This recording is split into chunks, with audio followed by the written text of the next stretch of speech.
नमस्कार। मैं हिम्मत सेठ एक बार फिर आपके सामने हाजिर हूँ। हम एक पुस्तक पर बातचीत करेंगे। पुस्तक है यही तो है जिंदगी। यही तो है जिंदगी, मैं दिखाता हूँ आपको। यही तो है जिंदगी का ये चित्र है, इसका बैक ये है। और इसके लेखक तो हैं रमाकांत शर्मा उद्भ्रांत। और ये जो है कविता की पुस्तक है, और इसमें काफी कविताएं हैं जो छटी हुई कविताएं हैं इनकी। और ये इसको चयनित करने का और इसके संपादन करने का काम हरे प्रसाद उपाध्याय ने किया है। हरे प्रसाद उपाध्याय लेखक हैं, पत्रकार हैं, और एक प्रकाशन हाउस चलाते हैं, रश्मि प्रकाशन के नाम से। लखनऊ में है ये। और काफी पर ये जो कविताएं हैं काफी चर्चित कविताएं हैं। और उद्भ्रांत कवि अपने आप में बहुत चर्चित कवि है। ये पहले दिल्ली दूरदर्शन में प्रवर महानिदेशक थे। वहां से रिटायर्ड हुए, काफी टाइम हो गया, 15 साल हो गए लगभग। लेकिन उसके बाद भी उन्होंने अपने लेखन का कार्य नहीं छोड़ा, और उन्होंने बहुत बड़े बड़े काव्य मतलब ग्रंथ लिखे हैं। खंड काव्य भी लिखे, लंबी कविताएं भी लिखी, और हर हर चीज पे उन्होंने कविताएं लिखी। तो अभी इस किताब का विमोचन हुआ था हमारे यहाँ उदयपुर में ही, महावीर समता संदेश और समता संवाद के साथ मिलकर के, कुछ सहयोगी संस्थाओं ने मिलकर किया था उसका। तो उसमें जो है उसकी समीक्षा भी पढ़ी गई। तो वो समीक्षा जो पढ़ी गई उस पर आज हम उस समीक्षा को अशोक जैन मंथन ने लिखी थी, वो हमारे साथ हैं। नमस्कार।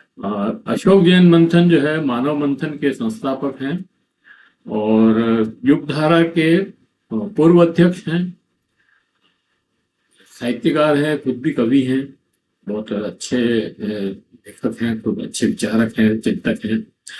तो उन्होंने उनसे मैंने आज रिक्वेस्ट की कि यार वो यही तो है जिंदगी की जो किताब है, इसके ऊपर चर्चा करने के लिए मैं चाहता हूँ आपको बुलाना। तो ये आ गए, और हम अभी इसको शुरू करेंगे। शुरू करने के पहले मैं आपसे ये अपील करना चाहता हूँ कि अगर आपने हमारे इस चैनल को सब्सक्राइब न किया हो तो सब्सक्राइब कर दें, बेल आइकन दबाना न भूलें, कमेंट बॉक्स में जाएं, कमेंट लिखें और सुझाव दें। आपके कमेंट और सुझाव हमें और बेहतर करने की ओर अग्रसर करेंगे।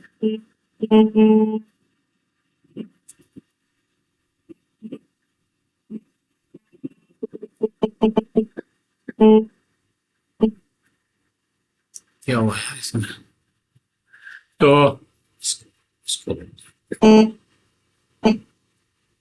हेलो, पोस्ट कर दें इसको। हैं?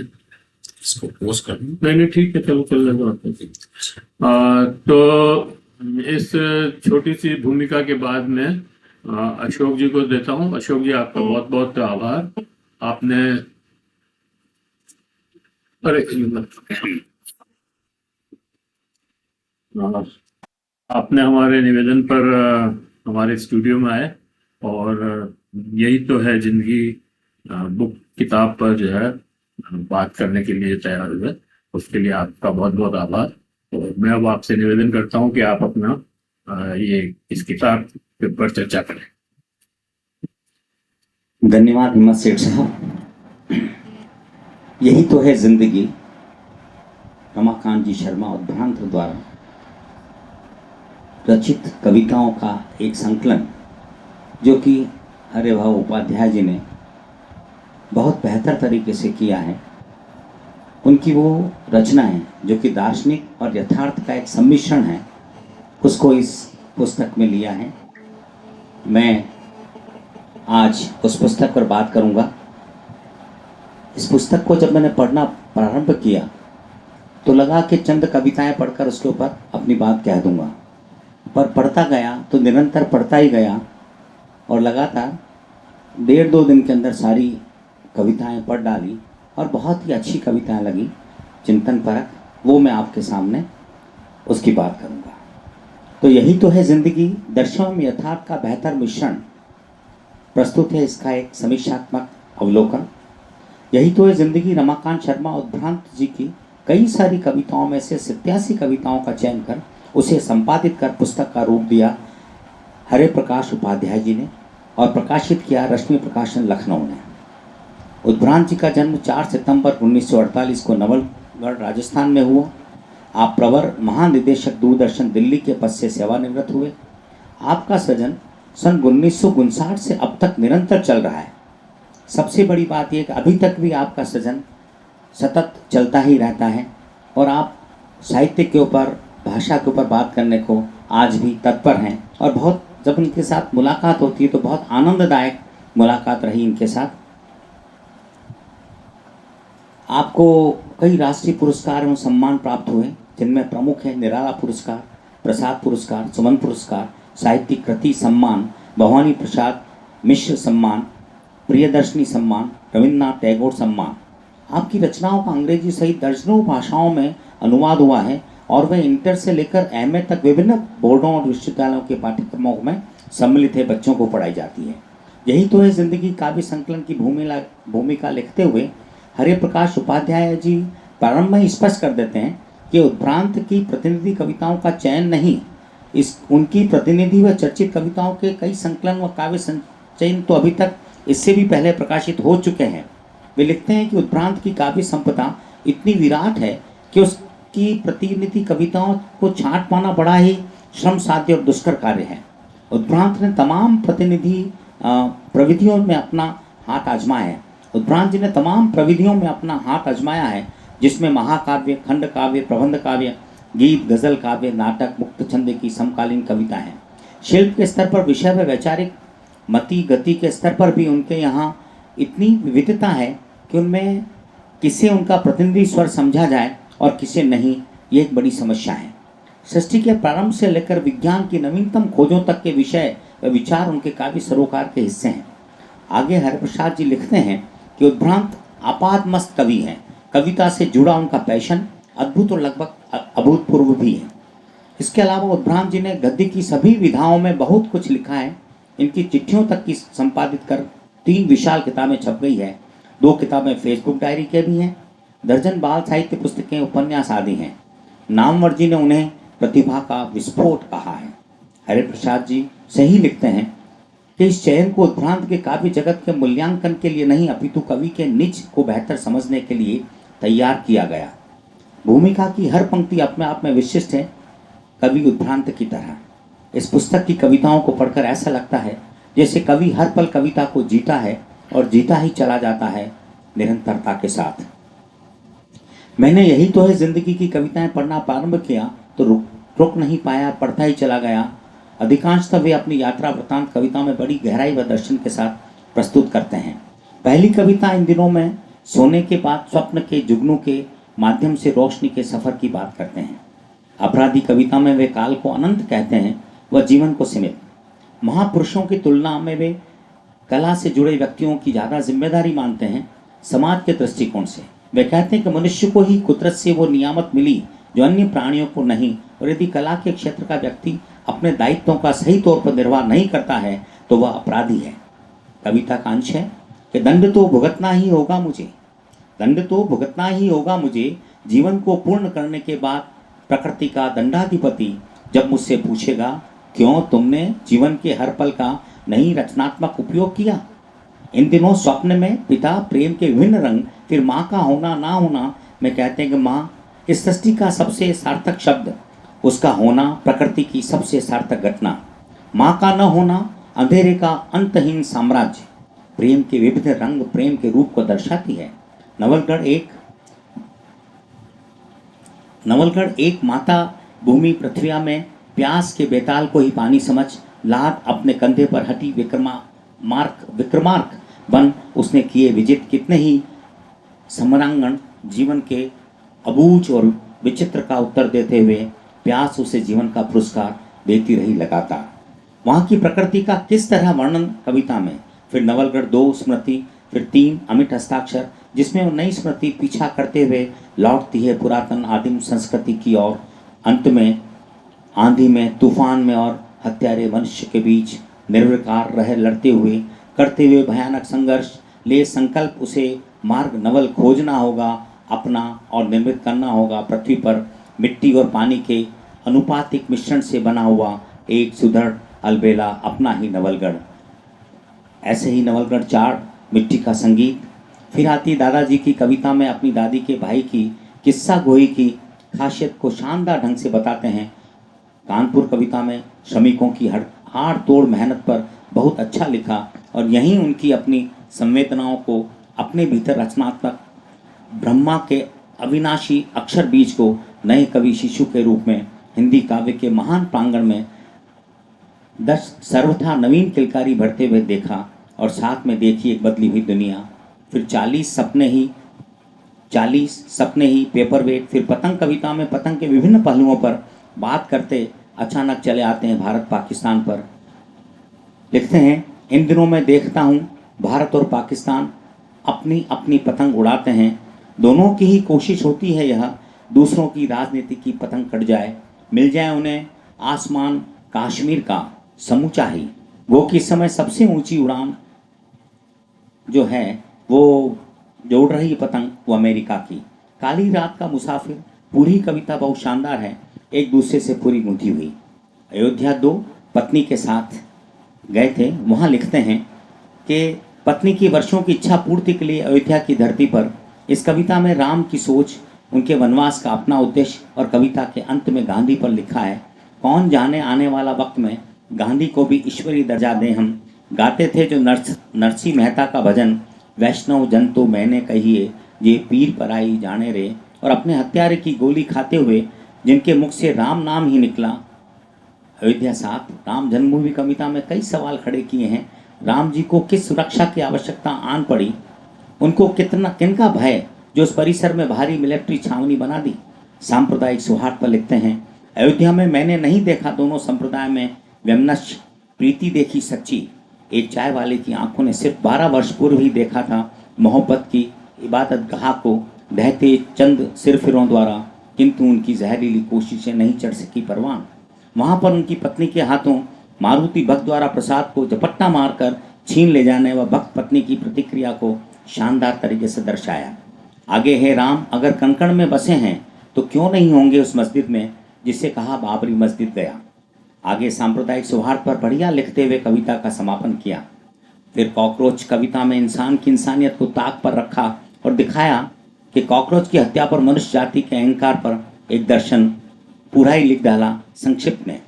बीड़ी कविता में अपने पिता की अधिकारों की अलमस्ती व सरलता को दिखाया गया था, साथ ही हर वर्ग के साथ उनके घुलने मिलना पर भी बात की। गोबर नई सृष्टि स्वप्निल यथार्थ गंगा कविताओं में जीवन का यथार्थ परोस दिया बेहतर तरीके से। कठपुतली में गजब जिंदगी का बड़ा हिस्सा जी लिया उन्होंने, जब तब जाकर उन्हें प्रतीत हुआ जीवन भर खेल खेलते रहे स्वयं भी कठपुतली का। हर कोई दूसरे को कठपुतली समझता था जिसकी डोर ही उसके हाथों में।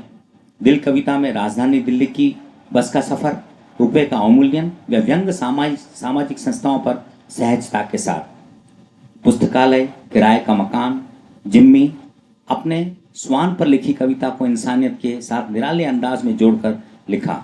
आगरे के पेठे 1 व 2 में आगरे की पेठा गली का दिग्दर्शन पेठे की असली स्वाद के साथ। लाइट हाउस नास्तिक कविता मुझे मेरी सबसे पसंदीदा कविता लगी। नास्तिक फिल्म में की धुंधली स्मृतियां कहीं अभी तक के अनुभव से परिपक्व होकर कविता तैयार करवाती है इस तरह। अब जबकि मैंने पर्याप्त जीवन जी लिया है और देख लिया है धर्म के कितने ही बदरंग चेहरे उगरते भी ईश्वर के नाम पर, सियासत और तिजारत, साधु के वेश में अपराधी और तांत्रिक की शक्ल में बलात्कारी, तो धर्म का नाम सुनते ही कांपती है रूह और पूछता हूँ स्वयं से कि अगर यही ये धर्म जिसमें अर्थ की लोलुपता और काम की विकृति और मोक्ष का नाटक है शामिल, तब तो ऐसे धर्म को प्रणाम सैकड़ों मेरे भूल गया हो जो मनुष्य की ऊर्ध्वगामी प्रकृति और बना रहा उसे अधोगामी। अर्थ के मकड़ जाल से निकल हमें समझना होगा मनुष्यता का सटीक अर्थ, काम की सुसंस्कृत चेतना, कर्म का धर्म, ताकि मुक्ति मिल सके हमें अपनी विकृतियों के पिंजरे से। पर्यावरण पर अलग अंदाज में कविता, वृक्ष की छांव, वृक्ष की टहनियों का काटना, फिर शहतूत, केले का पेड़, नीम का पेड़। गांधी आश्रम में बापू कस्तूरबा की याद दिला दी, यह भी शानदार कविता है। मेरे पास मेरे देवता, तालाब में अपनी बेरोजगारी के वक्त का अनुभव, हाशिया, कल हंगीत में पति पत्नी की तूतू में व समाधि की नीरसता। रुद्राक्ष पर अनुभूति, एक बेचैनी जिंदगी का सच, प्रति मेरी पुत्री, अच्छी लंबी कविता है। अपने को काटते हुए कविता के विरुद्ध, फिर कविता पर, दो प्रतिक्रियाओं पर कविता, और उसमें दुनिया के सोए रहने की बात, जागरूकता की बात का दर्शन दिया। इसी में अपने एक आदरणीय की प्रतिक्रिया के जवाब में कहा कि आदरणीय, जिस समाजवाद को मैं लाना चाहता हूँ वह अभी भी एक सपना है। यह नकली समाजवाद है जिसकी जड़ें जमीन की मीलों भीतर तक धंसी है। इसकी आवाज़ें गुमराह लोगों के दिलों में बसी हैं। मैं इन सारी स्थितियों को दूर करना चाहता हूँ। यहाँ पर मेरा सवाल है कि कवि ने समाधान नहीं दिया, ताल ठोका। क्रांति की कविता लगातार लिखने की दृढ़ता भी दिखाई, पर समाधान नहीं। आज चाहिए समाधान। फिर आई खूंटी, हैंगर और वस्त्र। इसमें लिखा, लोन से मकान खरीदकर होड़ा होड़ी में हम भी बन गए फ्लैट के कर्जदार मालिक। एक बढ़िया फ्लैट के कर्जदार मालिक, ये एक नया शब्द इस्तेमाल किया। इसी में व्यक्तियों के दिखावटी मगर खोखले रुझानों को बताया, खूंटी व हैंगर की तुलना से। अगली कविता गुलाम, गुलामों की फितरत थी, गुलामी में ही आने लगा उन्हें आनंद। यहाँ रास्ता दिखाने महात्मा का जिक्र किया कवि ने, और बात की गुलामों के संगठित होकर विद्रोह की। कविता टाई, नट, ऋण, कृत्वा, हवा में टॉयलेट, हवाई यात्रा में दाढ़ी, ज्ञानपीठ में कविता का पाठ, आमंत्रण अंग्रेजी में था हिंदी का गौरव बढ़ाने। ठंडा बस्ता, हे मूर्ख कवि, बेटियों की आंखों में सपने, एक थी सुरसती जिसमें स्त्री विमर्श पर अच्छी कविता, पर बहुत लंबी। सरस्वती बनने की वाली बालिका को बना दिया बालिका वधू। कौन है जिम्मेदार और किसके पास है निष्ठा पाने का रास्ता, और किसके पास है निजात पाने का रास्ता। राक्षस और राजकुमार लिखूंगा जरूर। सपनों, इसमें शीलदा कविता बहुत जबरदस्त लगी। भावुक कर दिया, क्या ऐसी भी होते हैं लोग यथार्थ में।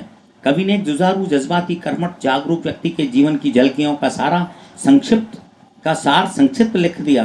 वैचारिकता के साथ बहुत कुछ। संघर्ष का ऐसा गजब का मादा और कहाँ दिखा। किसान की बिना अनुमति मंचन के लिए उत्तर प्रदेश सरकार को घुटने टेकने और हर्जाना देने को विवश करने वाला शील। जमींदार को गांव से पलायन कराने का संकल्प लिए शील। जनवादी लेखक संघ की स्थापना, फिर उसके उद्देश्यों की पूर्णता के लिए निरंतर प्रयत्नशील। वशील कथाकार है चांद से गांव तक। वशील नाटक लिखता है, पोस्टर चिपकाओ। वशील दिखता है हर जगह, कंधे पर झोला डाले। हरिहर द्विवेदी, दुख के दिनों में हम कविता नहीं लिखते। मौत की छलांग, तोता, सैन सहित और भी कुछ अच्छी कविताएं हैं। सभी में दर्शन है, सवाल है। इसी में औकात, कवियों की कुछ पाने की लालसा पर लिखी बढ़िया बातें। कविता मारामारी में जिम्मेदारियां, आज़ादी, चॉकलेट, फिर आत्महत्या। कविता में बाजारवाद को ठहराया आत्महत्या का दोषी, और लिखा अंत में, अंकुर में छुपा है घनी छांव देने वाला वृक्ष। बचाओ उस अंकुर को आंधी से, तूफान से और बाढ़ से। जेल में यथार्थ व दर्शन का समागम, कर्ज, उनकी टॉर्च, नया समय, और अंत में दिलवाया उसे उसका परमात्मा, जो थी उसकी रोटी, जो नसीब हुई दिन भर हाथ तोड़ मेहनत करने के बाद। उद्भ्रांत जी की कविताएं पढ़ने के पश्चात लगा कितना विचार करते हैं, खोजते हैं, कहाँ जोड़ते हैं, किस बात को कहाँ पर। क्या लोगों को जगाने का उद्देश्य है या उन्हें मजबूर करना सोचने के लिए? पर किसे? उस पाठक को जो स्वयं चेतन दिखता है कवि की तरह, वह भी करीब करीब वैसे ही सोचता है जैसे कवि। 99% जनता का क्या? ये जनता जो हमसे लड़ने को तैयार है, हमको गलत ठहराते हुए, हम उन्हें कब सोचने को मजबूर कर पाएंगे और बदलेंगे जागरूक रोशनी में। वह जाता है विभाजित होने, खंड खंड होकर भटकती हुई कठपुतली ताकतबंद विभिन्न बाबाओं की, मौलवियों की, पंडितों की व पादरियों की। सुधी पाठकों को पढ़नी चाहिए पुस्तक, और फिर स्वमनन, सामूहिक चर्चा, लक्ष्य निर्धारित कर। एक बात और सच्ची कहूँ तो उद्भ्रांत जी को पकड़ कर बैठा लूँ और अपने पास और करता रहूँ निरंतर, उनसे चलता रहे सवाल जवाब, कभी उनके कभी मेरे, नया समाधान खोजने के लिए। और कोई हो तैयार, निश्चल, सहज, खोजी बंद, तो उसका भी स्वागत। धन्यवाद हिम्मत सेठ साहब। हरे प्रकाश उपाध्याय जी और ब्राह्मण जी का भी धन्यवाद। अधूरा ही सही, अभी जब पूर्ण तब होगा जब उनके साथ और चर्चा होगी और समाधान खोज पाएंगे हम उनके अंतर की बातों का, हमारे सवालों का जवाब का। धन्यवाद, आभार। धन्यवाद सिरसा लीजिए। धन्यवाद अशोक जी, आपने बहुत लंबी समीक्षा पढ़ी और अच्छा है। थोड़ा इसको आप क्या कहूँ? संक्षिप्त नहीं, संक्षिप्त तो नहीं, लेकिन सारू मतलब ये है कि भाई आपने वो वाचन किया एक्चुअली, हाँ वाचन उसको थोड़ा सा इंट्रोडक्टरी, मतलब लोगों को संबोधित करते हुए पढ़ते तो ज्यादा बेहतर होता। मतलब उतना फास्ट आपने पढ़ा कि, और लोगों को मतलब समझाते हुए पढ़ते इसको, जैसे वो ज्यादा अच्छी प्रभावी होती मेरे हिसाब से। नहीं ठीक है, पता नहीं जो नहीं आपका कहना ठीक है। उसके लिए क्या है, मुझे जो जहन में जो याद है हाँ मैं वो उनको सार रूप में ही हाँ संक्षेप में उसको बताया सकता हूँ। इस तरह की बातें हैं। मैंने कविताओं उस जो कविताएं उन्होंने लिखी जो नहीं वो ठीक है, वो उसको आपने जो पढ़ा वो तो अच्छा ही था। बाकी लंबा है निश्चित रूप से, ये वाचन की तरह से ही हुआ तो वाचन ही। खैर जो भी है, इस वीडियो को यही समाप्त करते हैं। समाप्त करने के पहले एक बार ये अपील और करने का, भाई आपने अगर हमारे चैनल को सब्सक्राइब नहीं किया हो तो सब्सक्राइब कर लें, बेल आइकन दबाना ना भूलें। अच्छे लग रहे हो वीडियो तो लाइक करें, फॉरवर्ड करें और मैसेज करें, कमेंट करें और सुझाव दें। तो आपके कमेंट और सुझाव हमारे को और बेहतर करने की ओर अग्रसर करेंगे। धन्यवाद। यहाँ पे इसको समाप्त करते हैं, फिर मिलेंगे किसी दिन, मतलब कल ही मिलेंगे कल तो किसी और विषय के साथ। धन्यवाद।